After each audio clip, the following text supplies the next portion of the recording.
ದೇವರಿಗೆ ಸ್ತೋತ್ರ. Price the lord. ಮಾರ್ಕನ ಬರೆದ ಶುಭ ಸಂದೇಶದ ವಿವರಣೆ ಬಗ್ಗೆ ಸಂಪೂರ್ಣವಾಗಿ ನಾವು ತಿಳ್ಕೊಳ್ತಾ ಇದ್ದೀವಿ. ಮಾರ್ಕನ ಬರೆದ ಶುಭ ಸಂದೇಶದಲ್ಲಿರುವಂತಹ ಒಂದೊಂದು ವಾಕ್ಯಗಳು ಹಳೆ ಒಡಂಬಡಿಕೆಯಲ್ಲಿರುವಂತಹ ಪ್ರತಿಯೊಂದು ವಾಕ್ಯಗಳಿಗೆ ಹೋಲಿಕೆ ಆಗ್ತಾ ಇದೆ. ಹೋಲಿಕೆ ಆಗ್ತಾ ಇರೋದನ್ನು ನಾವು ಕಾಣ್ತಾ ಇದ್ದೀವಿ. ಮಾರ್ಕನ ಬರೆದ ಶುಭ ಸಂದೇಶ ಸಂತ ಮಾರ್ಕರು ಅಲ್ವಾ? ಸಂತ ಮಾರ್ಕರು, ಸಂತ ಮಾರ್ಕನ ಶುಭ ಸಂದೇಶ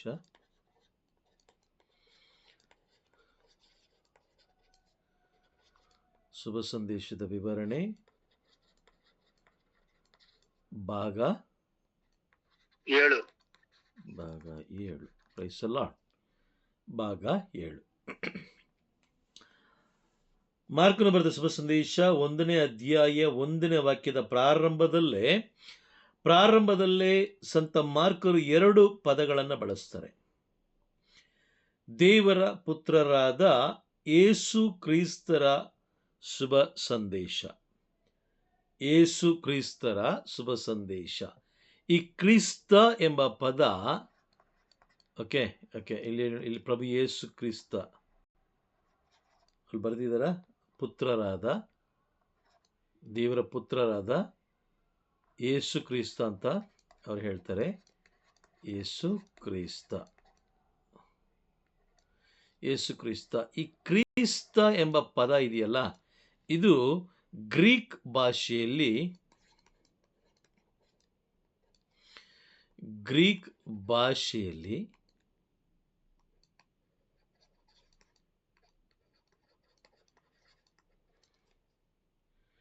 ಕ್ರಿಸ್ತ ಎಂಬ ಪದ ಗ್ರೀಕ್ ಭಾಷೆಯಲ್ಲಿ ಕ್ರಿಸ್ತೋಸ್ ಎಂಬ ಪದದಿಂದ ಬಂದದ್ದು. ಕ್ರಿಸ್ತ ಎಂಬ ಪದ ಕ್ರಿಸ್ತೋಸ್ ಎಂಬ ಪದದಿಂದ ಬಂದದ್ದು. ಈಗ ಸಂತ ಮಾರ್ಕರು ಬರೆದಿರುವ ಎಲ್ಲ ಪುಸ್ತಕಗಳು, ಅಂದರೆ ಆ ಒಂದು ಶುಭ ಸಂದೇಶ ಇದೆಯಲ್ಲ, ಅವರು ಬರೆದ ಆ ಪುಸ್ತಕವನ್ನು ಯಾವ ಭಾಷೆಯಲ್ಲಿ ಬರೆದಿದ್ದಾರೆ? ಯಾವ ಭಾಷೆಯಲ್ಲಿ? ಗ್ರೀಕ್ ಭಾಷೆಯಲ್ಲಿ. ಅರ್ಥ ಆಯ್ತಾ? Praise the Lord.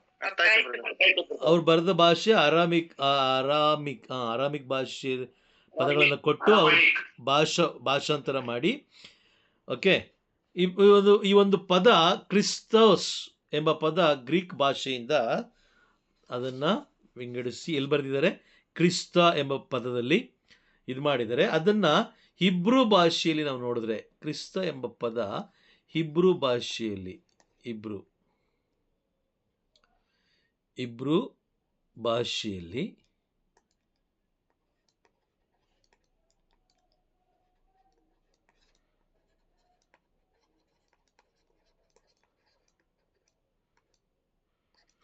ಮೆಸ್ಸಿಯ ಅಂತ ಕರೀತಾರೆ. ಮೆಸ್ಸಿಯ.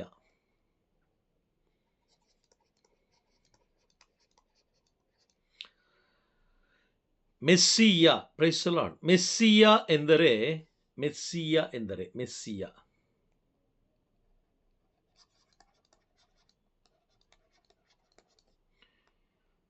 ಎಂದರೆ ಅಭಿಷಿಕ್ತ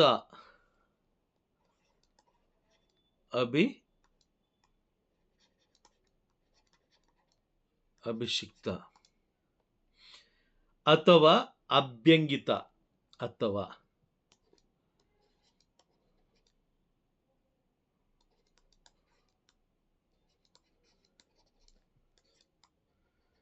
ಎಂದರ್ಥ.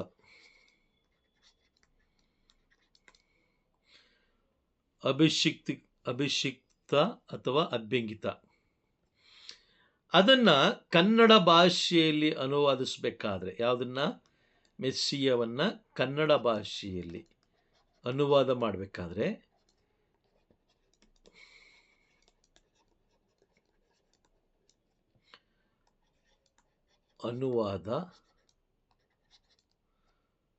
ಅನುವಾದ ಏನು ಅಂತ ಹೇಳಿದ್ರೆ ಲೋಕೋದ್ಧಾರಕ.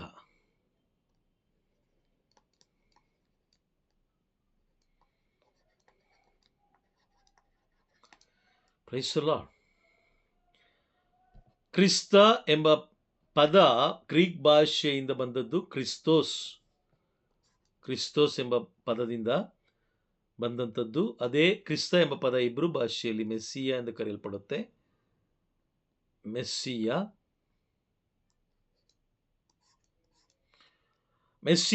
ಎಂದರೆ ಅಭಿಷಿಕ್ತ ಅಥವಾ ಅಭ್ಯಂಗಿತ ಎಂದು ಅರ್ಥ. ಅದನ್ನು ಕನ್ನಡ ಭಾಷೆಯಲ್ಲಿ ಮೆಸ್ಸಿಯ ಎಂಬ ಕನ್ನಡ ಭಾಷೆಯಲ್ಲಿ ಲೋಕೋದ್ಧಾರಕ ಎಂದು ಕರೀತಾರೆ. ಲೋಕೋದ್ಧಾರಕ. ಮಾರ್ಕನ ಶುಭ ಸಂದೇಶದಲ್ಲಿ ಅತಿ ಮುಖ್ಯವಾಗಿ ಕಾಣುವಂತ ನೀವು ಪದ, ಮಾರ್ಕನ ಶುಭ ಸಂದೇಶದಲ್ಲಿ ಬರ್ಕೊಳ್ಳಿ, ಇದು ತುಂಬಾ ಮುಖ್ಯ. ಇದು ಮಾರ್ಕನ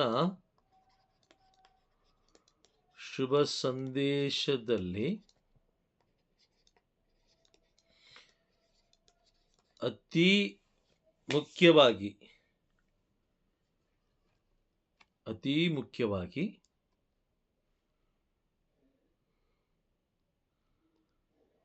ಮುಖ್ಯವಾಗಿ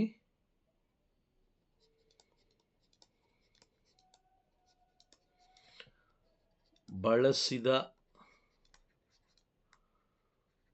ಪದ ಅಂದ್ರೆ ಅದು ಕ್ರಿಸ್ತ. ಕ್ರಿಸ್ತ ಎಂಬ ಪದವನ್ನ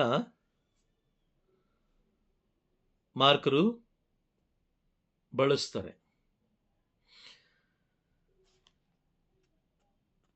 ಅಭಿಷಿಕ್ತರಾದ ಲೋಕೋದ್ಧಾರಕ ನೀವೇನಾ? ಅಭಿಷಿಕ್ತರಾದ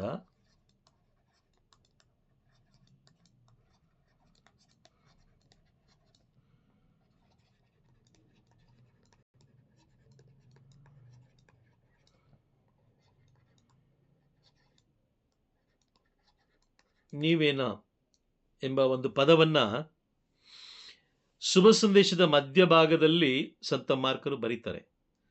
ಅಭಿಷಿಕ್ತರಾದ ಲೋಕೋದ್ಧಾರಕ ಪ್ರಭು ಯೇಸು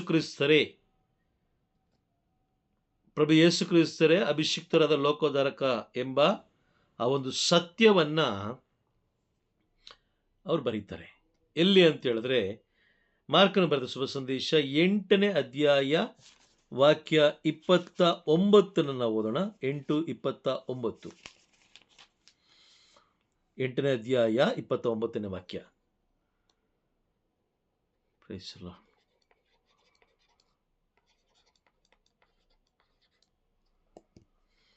ಆಗ ಯೇಸು, ಆದರೆ ನೀವು ನನ್ನನ್ನು ಯಾರೆನ್ನುತ್ತೀರಿ ಎಂದು ಪ್ರಶ್ನಿಸಿದರು.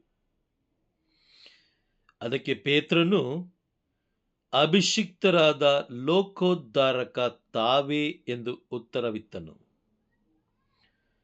ಆಗ ಯೇಸು, ಈ ವಿಷಯವನ್ನು ಯಾರಿಗೂ ತಿಳಿಸಬೇಡಿ ಎಂದು ತಮ್ಮ ಶಿಷ್ಯರಿಗೆ ಕಟ್ಟಪ್ಪಣೆ ಮಾಡಿದರು. ಪ್ರೈಸಲ್ಲ. ವಾಕ್ಯ ಇದೆಯಾ ಅಲ್ಲಿ? ಅಭಿಷಿಕ್ತರಾದ ಲೋಕೋದ್ಧಾರಕ ತಾವೇ. ಪ್ರೈಸಲ್ಲ. ಸಂತ ಮಾರ್ಕರು ಕನ್ಫರ್ಮ್ ಮಾಡ್ತಾರೆ, ಅಭಿಷಿಕ್ತರಾದ ಲೋಕೋದ್ಧಾರಕ ಪ್ರಭು ಯೇಸು. ಆಮೆನ್.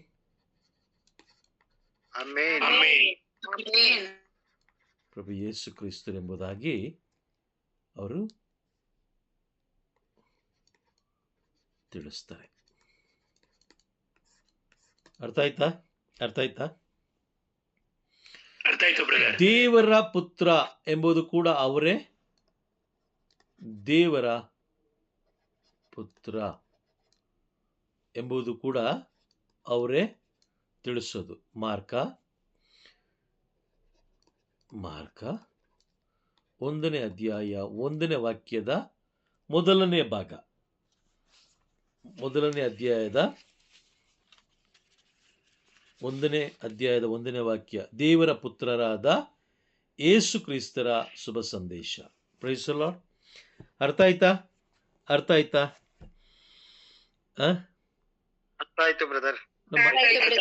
ನಾನು ಮಾತಾಡ್ತಾ ಕೇಳಿಸ್ತಿದ್ಯಾ ನಿಮ್ಗೆ ಕ್ಲಿಯರ್ ಆಗಿ? ಬಟ್ ನೀವ್ಯಾರು ಮಾತಾಡ್ತಲ್ವಲ್ಲ, ಅದಕ್ಕೆ ಒಂದು ಸ್ವಲ್ಪ ಕನ್ಫರ್ಮ್ ಆಯ್ತು ನನಗೆ. ಇಲ್ಲ ನಾನೇ ಒಬ್ಬನೇ ಮಾತಾಡ್ಕೊಂಡು ಹೋಗ್ತಾ ಇದ್ದೀನಾ ಅನ್ನೋದು ಸ್ವಲ್ಪ ಇದಾಯ್ತು. ಓಕೆ, ಈಗ ಕೇಳಿಸ್ಕೊತಾ ಇದೆ. ಈಗ ನಾವೇನು ಮಾಡೋಣ? ನೆನ್ನೆ ನಾವು ಎಲ್ಲಿ ತನಕ ತಿಳ್ಕೊಂಡಿದ್ದೋ ಮಾರ್ಕನ ಬರೆದ ಶುಭ ಸಂದೇಶದ ಬಗ್ಗೆ? ಸಂಖ್ಯಾಕಾಂಡ 34ನೇ ವಾಕ್ಯ ಬ್ರದರ್. ಮಾರ್ಕನ ಬರೆದ ಶುಭ ಸಂದೇಶ 6ನೇ ಅಧ್ಯಾಯ 34ನೇ ವಾಕ್ಯದವರೆಗೆ ನಾವು ತಿಳ್ಕೊಂಡಿದ್ದೋ ಅಲ್ವಾ? ಹೌದು ಬ್ರದರ್. ಹೌದು ಬ್ರದರ್. ಓಕೆ, ಹೌದು ಬ್ರದರ್. ಮಾರ್ಕನ ಶುಭ ಸಂದೇಶ ಮಾರ್ಕನ ಶುಭ ಸಂದೇಶ ಹಾಗೂ ಹಳೆ ಒಡಂಬಡಿಕೆಯ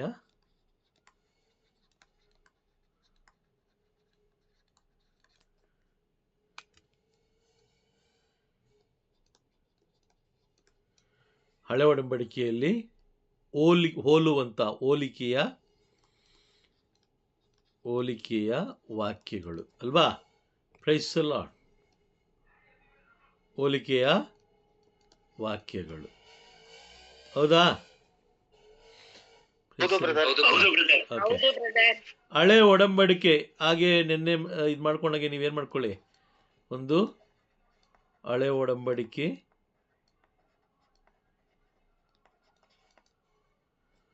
ಇಲ್ಲೊಂದು ಲೈನ್ ಹಾಕ್ಕೊಳ್ಳಿ. ಮಾರ್ಕನ ಶುಭ ಸಂದೇಶ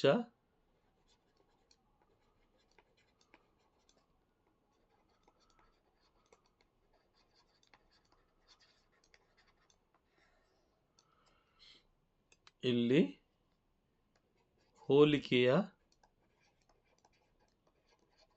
ವಾಕ್ಯಗಳು. Price the lord. ಹೋಲಿಕೆಯ ವಾಕ್ಯಗಳು.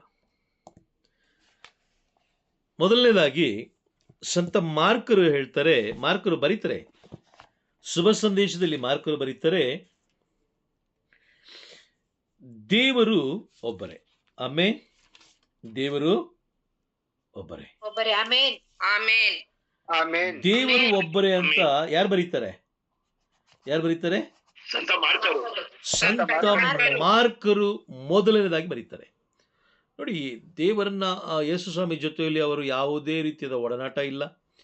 ಅವರು ಎಲ್ಲಿ ಹೋದ್ರು, ಎಲ್ಲಿಗೆ ಬಂದರು, ಯಾವುದು ಗೊತ್ತಿಲ್ಲ. ಆದರೆ ಪೇತ್ರನ ಜೊತೆಯಲ್ಲಿದ್ದಂತಹ ಮಾರ್ಕರು ಪೇತ್ರನು ಬೋಧಿಸಿದ ಒಂದೊಂದು ವಾಕ್ಯಗಳನ್ನು, ಸತ್ಯಗಳನ್ನು ಇವರು ಬೋಧಿಸ್ತಾರೆ.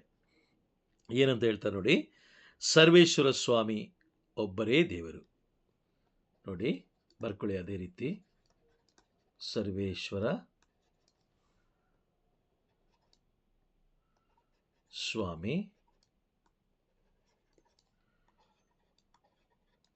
ಒಬ್ಬರೇ ದೇವರು. Praise the lord. ಈ ವಾಕ್ಯ ಎಲ್ಲಿ ನೀವು ಕಾಣ್ತೀರಾ ಅಂತ ಹೇಳಿದ್ರೆ, ಧರ್ಮೋಪದೇಶ ಕಾಂಡ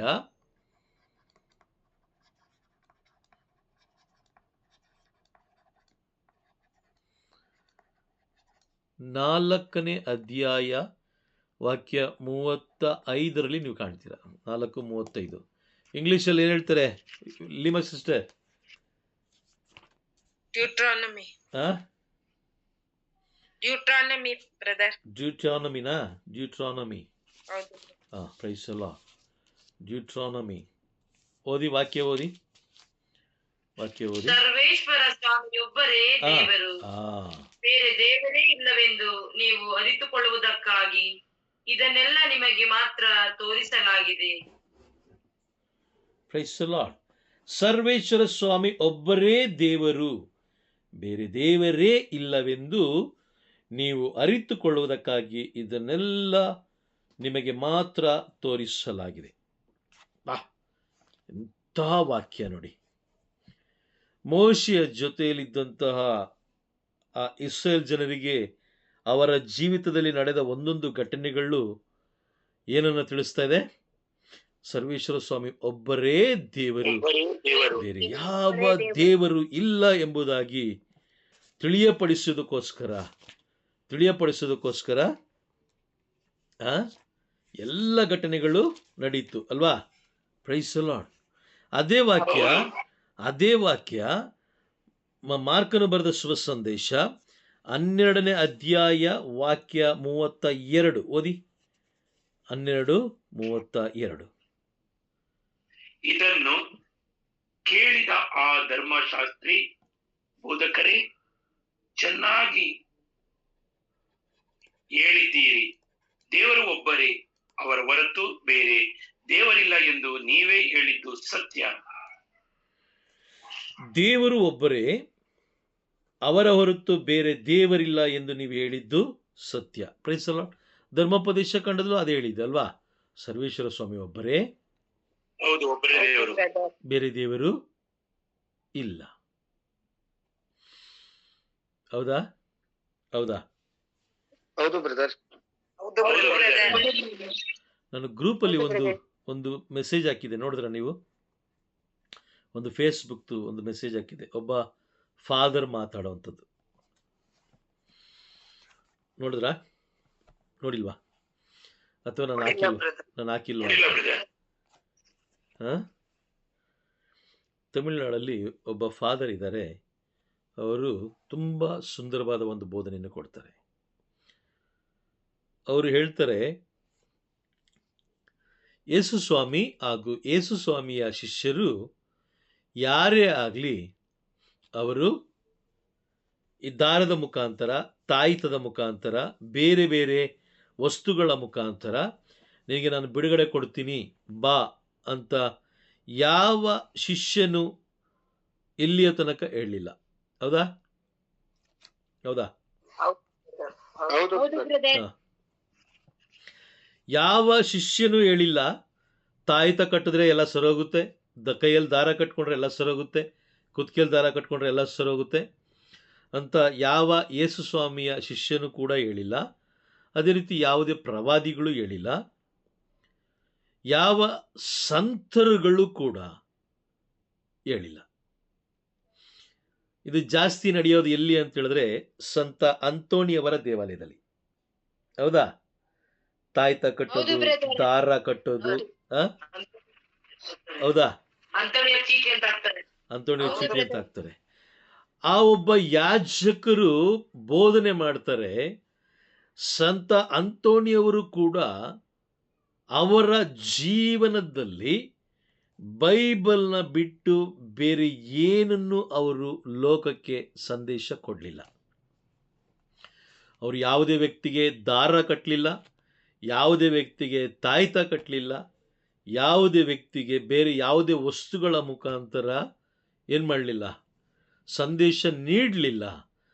ಹಾಗಾದರೆ ಶಿಷ್ಯರಿಗೆ, ಯೇಸು ಸ್ವಾಮಿಯ ಶಿಷ್ಯರಿಗಿಲ್ಲದ ಅರಿವು, ಪ್ರವಾದಿಗಳಿಗಿಲ್ಲದ ಅರಿವು, ಸಂತ ಅಂತೋಣಿಯವರಿಗಿಲ್ಲದ ಅರಿವು, ಸಂತ ಅಂತೋಣಿಯವರ ದೇವಾಲಯದಲ್ಲಿರುವ ಈಗಿನ ಯಾಜಕರಿಗೆ ಎಲ್ಲಿಂದ ಬಂತು? ಇದು ನನ್ನ ಪ್ರಶ್ನೆ ಅಲ್ಲ, ಒಬ್ಬ ಯಾಜಕರು ಬೋಧಿಸ್ತಾ ಇದ್ದಾರೆ. ಪ್ರಭು ಯೇಸು ಕ್ರಿಸ್ತರ ಜೊತೆಯಲ್ಲಿದ್ದಂಥ ಶಿಷ್ಯರಿಗೆ, ಪ್ರವಾದಿಗಳಿಗೆ ಹಾಗೂ ಸಂತ ಅಂತೋಣಿಯವರಿಗೂ ಕೂಡ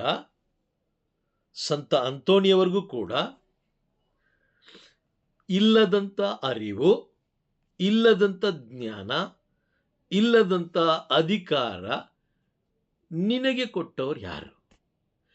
ದೇವರು ಒಬ್ಬರೇ ಎಂದು ಧರ್ಮೋಪದೇಶ ಕಾಂಡ 4ನೇ ಅಧ್ಯಾಯ 35ನೇ ವಾಕ್ಯದಲ್ಲಿ ನಾವು ಓದಿದ್ದೀವಿ. ಮೋಶೆಯ ಮುಖಾಂತರ ದೇವರು ಬರೆದಿಟ್ಟಿದ್ದಾರೆ.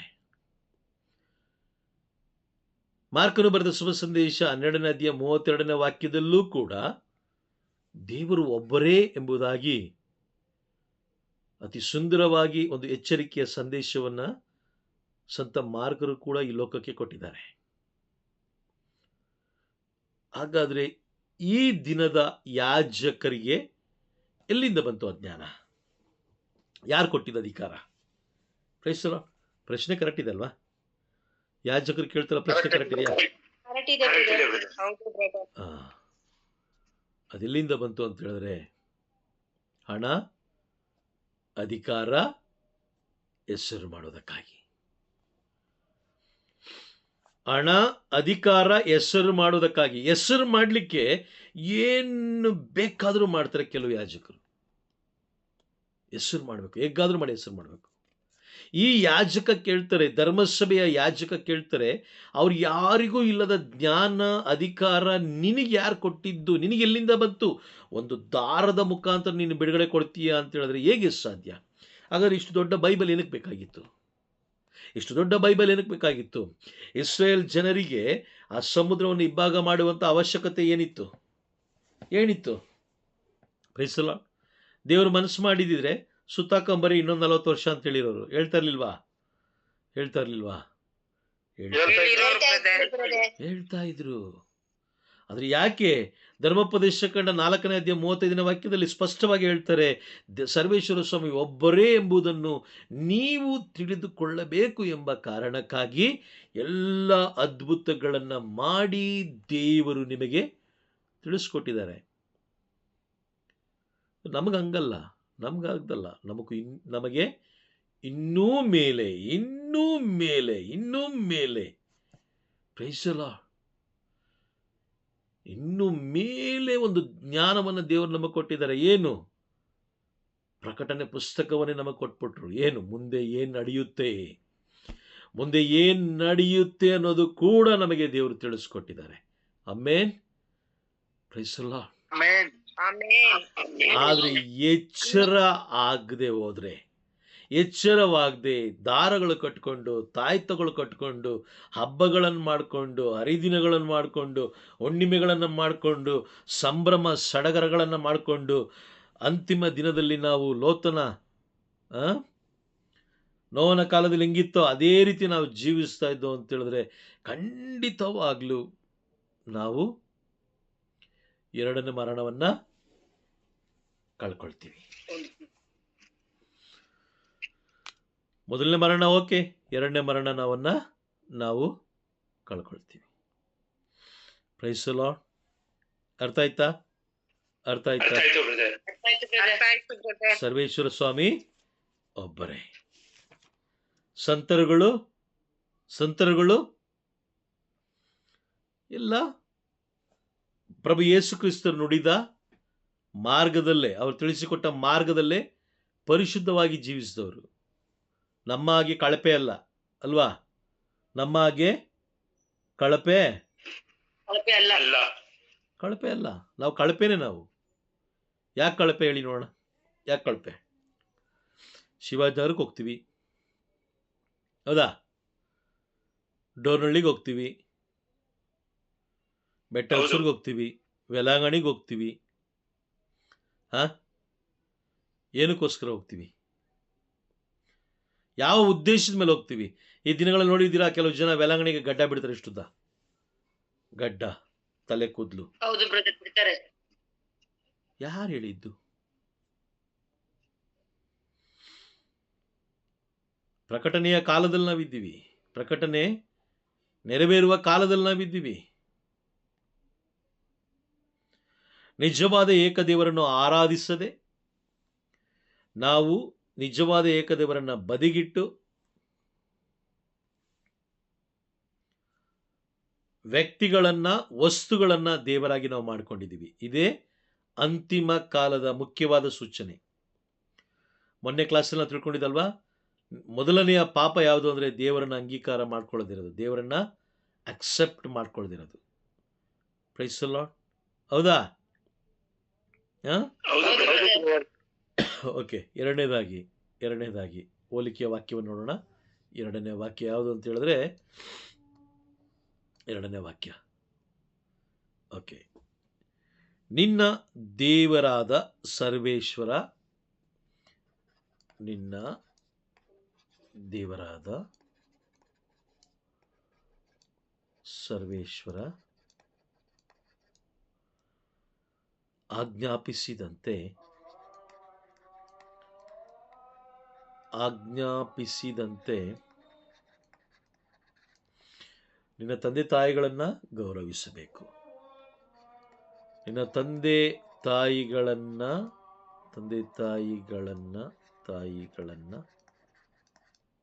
ಗೌರವಿಸು. Praise the lord. ನಿನ್ನ ತಂದೆ ತಾಯಿಗಳನ್ನ ಗೌರವಿಸು. ಏನಕ್ಕೆ ಹೇಳ್ತಾರೆ? ಇದೇ ಆಶೀರ್ವಾದ.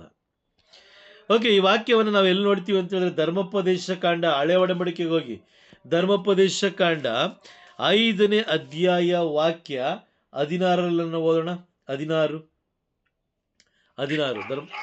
ನಿನ್ನ ದೇವರಾದ ಸರ್ವೇಶ್ವರ ಆಜ್ಞಾಪಿಸಿದಂತೆ ನಿನ್ನ ತಂದೆ ತಾಯಿಗಳನ್ನು ಗೌರವಿಸು. ಗೌರವಿಸಿದರೆ ನಿನ್ನ ದೇವರು ಸರ್ವೇಶ್ವರನೂ ಆದ ನಾನು ನಿನಗೆ ಅನುಗ್ರಹಿಸುವ ನಾಡಿನಲ್ಲಿ ಬಹುಕಾಲ ಸುಕ್ಷೇಮವಾಗಿ ಬಾಳುವೆ. ನಿನ್ನ ದೇವರಾದ ಸರ್ವೇಶ್ವರ ಆಜ್ಞಾಪಿಸಿದಂತೆ ನಿನ್ನ ತಂದೆ ತಾಯಿಗಳನ್ನು ಗೌರವಿಸು. Praise the lord. ನಿನ್ನ ತಂದೆ ತಾಯಿಗಳನ್ನು ಗೌರವಿಸು. ನೀನು ಗೌರವಿಸಿದರೆ ನಿನ್ನ ದೇವರು ಸರ್ವೇಶ್ವರನೂ ಆದ ನಾನು ನಿನಗೆ ಅನುಗ್ರಹಿಸಿದ ನಾಡಿನಲ್ಲಿ ಬಹುಕಾಲ ಸುಕ್ಷೇಮವಾಗಿ ಬಾಳುವೆ. ಸುಕ್ಷೇಮವಾಗಿ ನೀನು ಬಾಳುವೆ ಎಂಬ ಇದನ್ನ ಏನು ಹೇಳ್ತಾರೆ? ಇದನ್ನ ಪ್ರಮಾಣ ಅಂತ ಹೇಳ್ತಾರ, ಅಥವಾ ಪ್ರವಾದನೆ ಅಂತ ಹೇಳ್ತಾರ, ಅಥವಾ ಕಟ್ಟಳೆ ಅಂತ ಹೇಳ್ತಾರ? ಪ್ರವಾದನೆನಾ? ಹೌದಾ? ಪ್ರವಾದನೆನಾ? Praise the lord. ಅರ್ಥ ಆಗ್ತದೆ? ನಾನು ಕೇಳ್ತಾರ ಪ್ರಶ್ನೆ ಬೇರೆಯವ್ರಿಗೆ.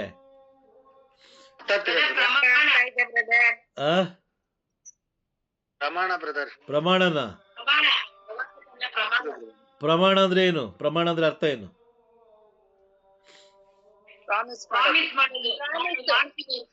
ಪ್ರಾಮಿಸ್ ಮಾಡ್ತೀನಿ ಅಂತ ಅಲ್ವಾ? ಪ್ರಾಮಿಸ್. ಸ್ವಲ್ಪ ಗಮನ ಕೊಟ್ಟು ನೋಡಿ. ಇದು ಪ್ರಮಾಣನ ಕಟ್ಟಳೆನ?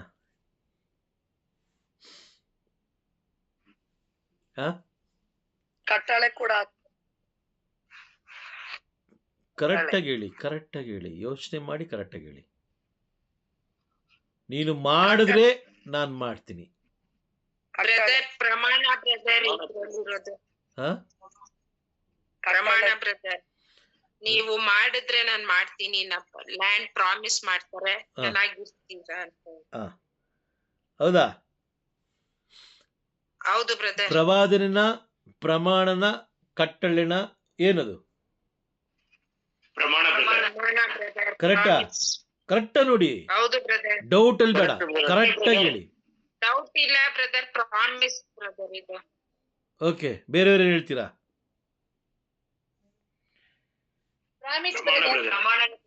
ಅಲ್ವಾ? ಇಲ್ಲೇನ್ ಹೇಳ್ತಾರೆ? ನಿನ್ನ ತಂದೆ ತಾಯಿಗಳನ್ನು ಗೌರವಿಸು. ನೀನು ಗೌರವಿಸಿದ್ರೆ, ನೋಡಿ ವಾಕ್ಯದಲ್ಲಿ ನೋಡಿ, ಗೌರವಿಸಿದರೆ ನೀನು ಮಾಡಿದ್ರೆ ನಾನೇನ್ ಮಾಡ್ತೀನಿ? ನಾನು ಕೂಡ ಆಶೀರ್ವಾದ ಮಾಡ್ತೀನಿ ಅಲ್ವಾ? ಆಶೀರ್ವದಿಸ್ತೀನಿ. ಅರ್ಥ ಆಗ್ತಾ ಇದೆಯಾ ನಿಮಗೆ? ಈ ಒಂದು ಕಾನ್ಸೆಪ್ಟ್ ಅರ್ಥ ಆಗ್ತಾ ಇದೆಯಾ?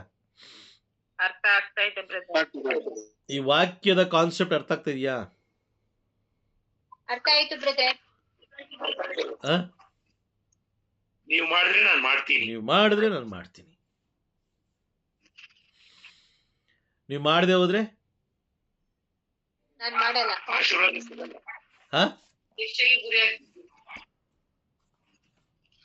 ಮಾಡ್ಲಿಲ್ಲ ಅಂದ್ರೆ ನಾನು ದೇವರ ಶಿಕ್ಷೆಗ. ಮಾಡ್ಲಿಲ್ಲ ಅಂದ್ರೆ ದೇವರ ಆಶೀರ್ವಾದದಿಂದ ದೂರ ಅಂದ್ರೆ ಶಿಕ್ಷೆನೇ ಅಲ್ವಾ? Praise the lord.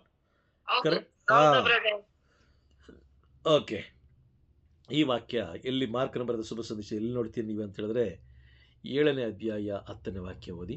ಮಾರ್ಕ 7ನೇ ಅಧ್ಯಾಯ 10ನೇ ವಾಕ್ಯ. ನಿಮ್ಮ ತಂದೆ ತಾಯಿಗಳನ್ನು ಗೌರವಿಸಬೇಕು. ತಂದೆಯನ್ನಾಗಲಿ ತಾಯಿಯನ್ನಾಗಲಿ ದೂಷಿಸುವವರಿಗೆ ಮರಣದಂಡನೆ ಆಗಲೇಬೇಕು ಎಂಬುದು ಮೋಶೆ ವಿಧಿಸಿದ ಆಜ್ಞೆ. Praise the lord. ನಿನ್ನ ಏನ್ ಮಾಡ್ತಾರೆ? ಏನ್ ಹೇಳ್ತಿದ್ದಾರೆ? ನಿನ್ನ ತಂದೆ ತಾಯಿಗಳನ್ನ ಗೌರವಿಸಬೇಕು. ತಂದೆಯನ್ನಾಗಲಿ ತಾಯಿಯನ್ನಾಗಲಿ ದೂಷಿಸಿದವನಿಗೆ ಮರಣದಂಡನೆ ಆಗಲೇಬೇಕು ಎಂಬುದು ಮೋಶೆ ವಿಧಿಸಿದ ಆಜ್ಞೆ. ಧರ್ಮೋಪದೇಶ ಖಂಡ ಬರೆದದ್ದು ಯಾರು? ಮೋಶೆ. ಅರ್ಥ ಆಗ್ತಾ ಇದೆಯಾ? ಪವಿತ್ರಾತ್ಮರು ಎಲ್ಲಿಂದ ಮಾರ್ಕನು ಬರೆದ ಶುಭ ಸಂದೇಶದಿಂದ ಧರ್ಮೋಪದೇಶ ಕಾಂಡಕ್ಕೆ ಕರ್ಕೊಂಡು ಹೋಗ್ತಿದ್ದಾರೆ ನಮ್ಮನ್ನ, ಅಥವಾ ಧರ್ಮೋಪದೇಶ ಕಾಂಡದಲ್ಲಿ ಬರೆದಿರುವಂತ ಆ ವಾಕ್ಯವನ್ನ ಹೊಸ ಒಡಂಬಡಿಕೆಯಾದ ಮಾರ್ಕನು ಬರೆದ ಶುಭ ಸಂದೇಶ ಮೊದಲನೆಯ ಶುಭ ಸಂದೇಶ ಯಾವುದು? ಮಾರ್ಕನು ಬರೆದ ಶುಭ ಸಂದೇಶ. ಆ ಮಾರ್ಕನು ಬರೆದ ಶುಭ ಸಂದೇಶ ಸಂತ ಮಾರ್ಕರ ಮುಖಾಂತರ ಪವಿತ್ರಾತ್ಮರು ನಮ್ಮೊಂದಿಗೆ ಎಚ್ಚರಿಕೆಯ ಸಂದೇಶವಾಗಿ ಕೊಡ್ತಾ ಇದ್ದಾರೆ. ಸರ್ವೇಶ್ವರ ಸ್ವಾಮಿ ಒಬ್ಬರೇ ಅಂತ ಹೇಳ್ತಾ ಇದ್ದಾರೆ. ಯಾರು? ಪವಿತ್ರಾತ್ಮರು. ನಾವು ಹೇಳ್ತಾ ಇದೀವಿ ಇಲ್ಲ, ನಮಗೆ ತುಂಬಾ ಇದೆ, ನಮ್ಮ ಮನಸ್ಸಿಗೆ ಯಾವ್ದು ಬರುತ್ತೋ, ನಮ್ಗೆ ಯಾವ್ದು ಇಷ್ಟ ಆಗುತ್ತೋ. ಸುಮಾರು ದಿನಗಳ ಹಿಂದೆ ನನಗೊಬ್ರು ಹಿಂಗೆ ಚರ್ಚೆ ಮಾಡ್ತಾ ಇದ್ರು. ಏನಂತೆ ಗೊತ್ತಾ? ಸಂತ ಅಂತೋಣಿಯವರು ಮತ್ತೆ ಸಂತ ಬೆನೆಡಿಕ್ಟರು, ಇವರಿಬ್ಬರ ಮಧ್ಯೆ ಕಾಂಪಿಟೇಷನ್ ಅಂತೆ, ಇವರಿಬ್ಬರ ಮಧ್ಯೆ ಹೋರಾಟ ಅಂತೆ. ಏನು? ಸಂತ ಅಂತೋಣಿಯವರು ಪ್ರಮುಖರ ಅಥವಾ ಸಂತ ಬೆನೆಡಿಕ್ಟರು ಪ್ರಮುಖರ ಅಂತ. ಪ್ರಮುಖರು ಯಾರು ಹಾಗಾದ್ರೆ? ಪ್ರಮುಖರು ಯಾರು? ದೇವರೊಬ್ಬರೇ. ದೇವರು ಒಬ್ಬರೇ. ಅರ್ಥ ಆಗ್ತಾ ಇದೆಯಾ? ನಮ್ಮ ಇಡೀ ಈ ಭೂಮಿಯಲ್ಲಿ ಅನೇಕ ದೇವಾಲಯಗಳನ್ನು ನಾವು ನೋಡ್ತೀವಿ, ಸಂತರುಗಳ ಹೆಸರಲ್ಲಿ ಇಟ್ಟಿದ್ದಾರೆ ಅಲ್ವಾ? ಸಂತರುಗಳ ಹೆಸರಲ್ಲಿ. ಆ ಸಂತರುಗಳು ಹೇಗೆ ಜೀವಿಸಿದ್ರು, ಹೇಗೆ ಪ್ರಭುವಿನ ಪ್ರೀತಿಗೆ ಪಾತ್ರರಾದ್ರು ಅಂತ ತಿಳಿಸಿ, ನಂತರ ಅವರಂತೆ ಜೀವಿಸಲಿಕ್ಕೆ ಕರೆ ಕೊಟ್ಟು, ಅವರು ಬೋಧಿಸಿದ ಬೋಧನೆ, ಅವರು ಜೀವನದ ಒಂದು ಮಾರ್ಗ ಹೇಗಿತ್ತು ಅನ್ನೋದನ್ನ ಜನರಿಗೆ ತಿಳಿಸಿಕೊಟ್ಟು ನಂತರ ಪ್ರಭುವಿನ ಸಂದೇಶ ತಿಳಿಸ್ಬೇಕು. ನಾವೇನ್ ಮಾಡ್ತಾ ಇದ್ದೀವಿ?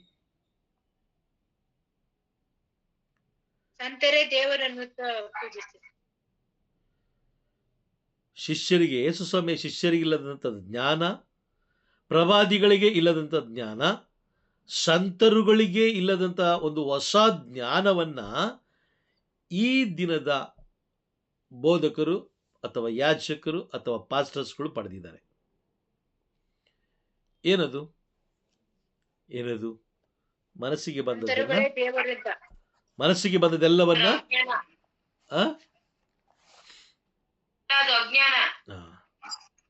ಮನಸ್ಸಿಗೆ ಬಂದದೆಲ್ಲವನ್ನ ಬೋಧಿಸುತ್ತಾ ತಾವೇ ಜ್ಞಾನಿಗಳೆಂದು ತಿಳಿದುಕೊಂಡು ನಿಜವಾಗಿ ಅವರು ಮೂರ್ಖರಾದರು. Price the Lord. ಹೌದಾ? ಇನ್ನೊಂದು ವಾಕ್ಯ ನೋಡೋಣ. ಇನ್ನೊಂದು ವಾಕ್ಯ ನೋಡಿ ನಂತರ ನಾವು ಪ್ರಾರ್ಥನೆಗೆ ಹೋಗೋಣ. ಬೇಗ ಓದ್ಬಿಡುವ. Price the lord. ಇನ್ನೊಂದು ವಾಕ್ಯ ಯಾವುದೇ ಅಂದರೆ, ಕೊಲೆ ಮಾಡಬೇಡ, ವ್ಯಭಿಚಾರ ಮಾಡಬೇಡ, ಮೋಸ ಮಾಡಬೇಡ. ಕೊಲೆ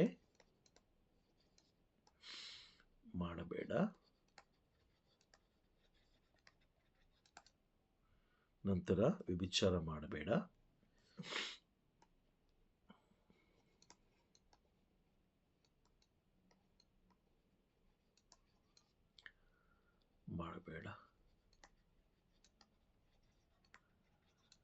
ನಂತರ ಕದಿಯಬೇಡ.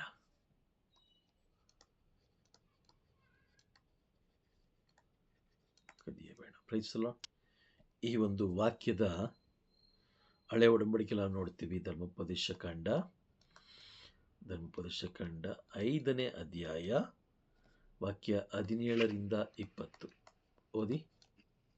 17. ಕೊಲೆ ಮಾಡಬೇಡ, ವ್ಯಭಿಚಾರ ಮಾಡಬೇಡ, ಕದಿಯಬೇಡ,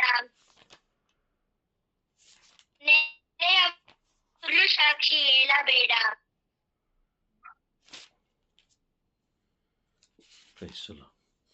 ಓಕೆ, ಮತ್ತೊಮ್ಮೆ ಓದಿ.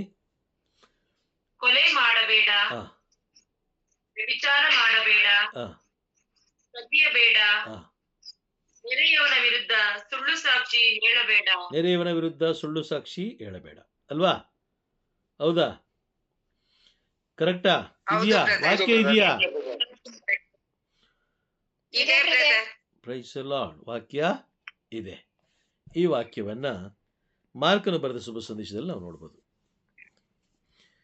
7ನೇ ಅಧ್ಯಾಯ ಮಾರ್ಕ,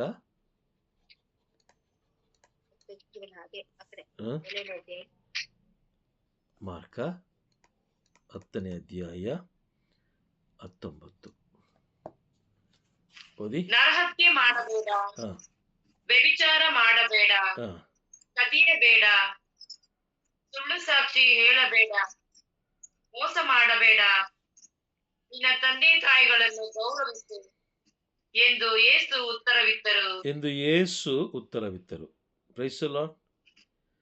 ಇಲ್ಲಿ ಸಿರಿವಂತನಾದ ಒಬ್ಬ ಯುವಕ ಬಂದು ಕೇಳ್ತಾನೆ, ನಾನು ಅಮರ ಜೀವವನ್ನು ಪಡಿಬೇಕಾದ್ರೆ ನಾನು ಏನು ಮಾಡಬೇಕು ಸ್ವಾಮಿ ಅಂತ ಕೇಳಿದಾಗ ಅವ್ರು ಹೇಳ್ತಾರೆ, ದೈವಾಜ್ಞೆಗಳು, ಮೋಶೆ ಬರೆದಿರುವ ದೈವಾಜ್ಞೆಗಳು ನಿನಗೆ ಗೊತ್ತೇ ಇದೆ. ಇಲ್ಲ ಅಂತೇಳಿದ್ರೆ ಯೇಸು ಸ್ವಾಮಿ ಬಂದ ಮೇಲೆ ಹೊಸ ಒಡಂಬಡಿಕೆ ಮಾತ್ರ, ಹಳೆ ಒಡಂಬಡಿಕೆ ಅಂತೇಳಿದರೆ ಯೇಸು ಸ್ವಾಮಿ ಯಾಕೆ ಈ ಒಂದು ದೈವಾಜ್ಞೆಗಳ ಬಗ್ಗೆ ತಿಳಿಸ್ತಾ ಇದ್ರು? ಯಾಕೆ ದೈವಾಜ್ಞೆಗಳ ಬಗ್ಗೆ ತಿಳಿಸ್ತಾ ಇದ್ರು? ಹೌದಾ? ಹೌದು ತಾನೆ? ಏನ್ ಹೇಳಿದ್ರು? ದೈವಾಜ್ಞೆಗಳು ನಿನಗೆ ತಿಳಿದೇ ಇವೆ.